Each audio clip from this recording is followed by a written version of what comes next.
परमवीर जी लिखते हैं, गुरुदेव, ध्यान में बैठते समय मैं कितना भी सहज और जागरूक रहने का प्रयास करूं, अभी भी नकारात्मक विचार किसी विचलन की तरह आकर मुझे प्रभावित करते हैं, जिसकी वजह से ध्यान तटस्थ नहीं रह पाता।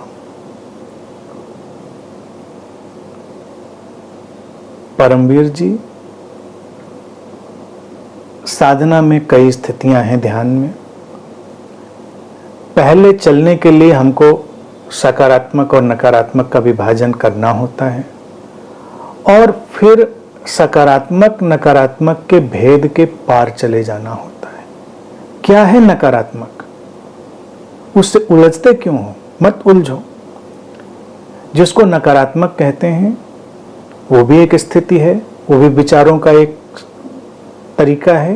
जिसको सकारात्मक कहते हैं वो भी एक स्थिति है, विचारों का एक तरीका है। उनको बस वैसे ही देखो।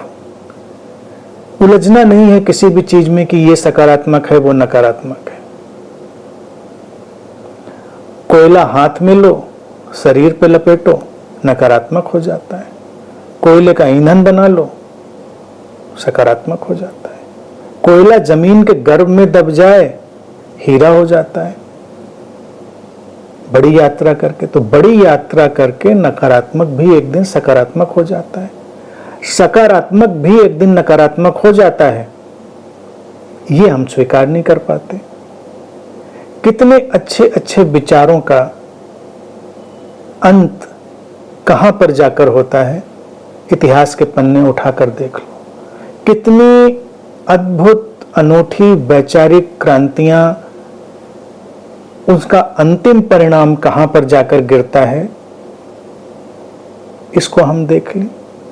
ये एक वर्तुल है, ये घूम रहा है संसार। ये अभी जीने के लिए, ये कोई भविष्य में इन्वेस्टमेंट करने के लिए नहीं है कि बाद में निकालेंगे। अभी तो फिक्स्ड कर देते हैं, फिर वो मैच्योरिटी होगी तो वो अपना डिपॉजिट निकालेंगे।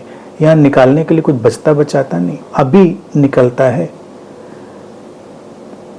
इतिहास को इसीलिए हम देखते हैं। कोई भी इतिहास की क्रांति उठाकर देख लो, अंतिम परिणाम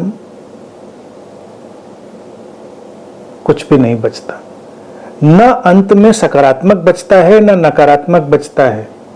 तो काहे को उलझना सकारात्मक और नकारात्मक से? कौन से नकारात्मक विचार आते हैं जो विचलित कर देते हैं? क्योंकि उनसे नकारात्मकता हमने बना ली है और हमने उनको रोकने का प्रयास किया है। नहीं तो वो गुजर जाते हैं, आते हैं, गुजर जाते हैं। विचार, उनकी कोई रुचि भी नहीं है आकर मेहमान बन जाने की। वो तो बस यायावर हैं, एक कारवां में गुजर रहे हैं हमारी जिंदगी के सफर में। हम ही तो उनको पकड़ के बिठा लेते हैं। तो उनको गुजरने दें। तो जो विचलन ध्यान में लगता है होता है, वो विचलन नहीं होगा। विचलन ये है कि उनको रोकने की चेष्टा करी जा रही है। तो चेष्टा में परेशानी होगी। तटस्थ हो जाओ, चुनाव रहित हो जाओ और समाधान सामने आ जाता है।